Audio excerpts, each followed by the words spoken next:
Η αυτοδιοίκηση, στο πλαίσιο του ρόλου της να διευκολύνει τη ζωή των δημοτών, δεν θα μπορούσε παρά να είναι όχι μόνο παρούσα, αλλά και πρωτοπόρο στην εφαρμογή της ψηφιακής τεχνολογίας. Με αυτό το σκεπτικό και με τη γνώση των δυσκολιών της εφαρμογής νέων τεχνολογιών στην αυτοδιοίκηση, θεωρήσαμε ότι η συνένωση δυνάμεων, εμπειριών,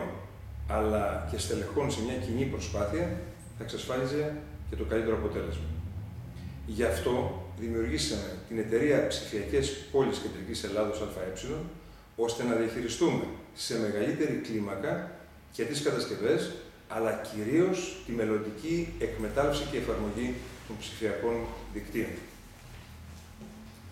Τα έργα και οι εφαρμογές της CityNet προσδοκούμε να δώσουν στους πολίτες του Δήμου Λαμιαίων καλύτερη πληροφόρηση, καθώς και να συμβάλλουν στην καλύτερη ζωή, στην βελτίωση της ποιότητας της ζωής που απολαμβάνουν σήμερα. Εφαρμογές όπως η τηλεφροντίδα των ασθενών, η εφαρμογή της εναλλακτικής πλατφόρμας για την εξυπηρέτηση των πολιτών και των επισκεπτών του τόπου μας,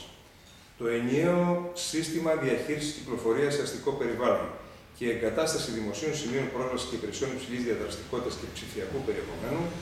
θα έχουν ως αποτέλεσμα τη βελτίωση της καθημερινής ζωής των μονίμων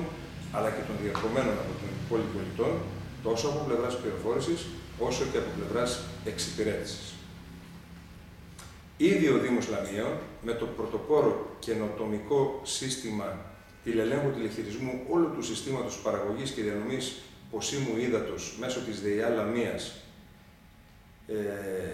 αλλά και όλου του συστήματος του βιολογικού καθαρισμού, έχει μπει εδώ και κάποια χρόνια στη λογική της ψηφιακής τεχνολογίας, την οποία τώρα, επεκτείνοντας με την επέκταση των ψηφιακών εξυπηρετήσεων και στους τομείς της άμεσης δημοκρατίας, της τηλεπρόνοιας, πιστεύουμε ότι επεκτείνουμε αυτή τη λογική και ανοίγουμε δρόμους καλύτερης εξυπηρέτησης των πολιτών μας.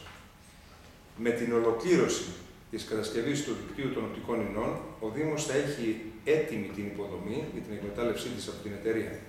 Παράλληλα, οι υφιστάμενες δομές κοινωνικές και άλλες του Δήμου μας θα αποτελέσουν τους πρώτους χρήστες του συστήματος. Ο Δήμος μας θα είναι μέτοχος σε οποιαδήποτε πρωτοβουλία αναλάβει η ψηφιακή μας εταιρεία.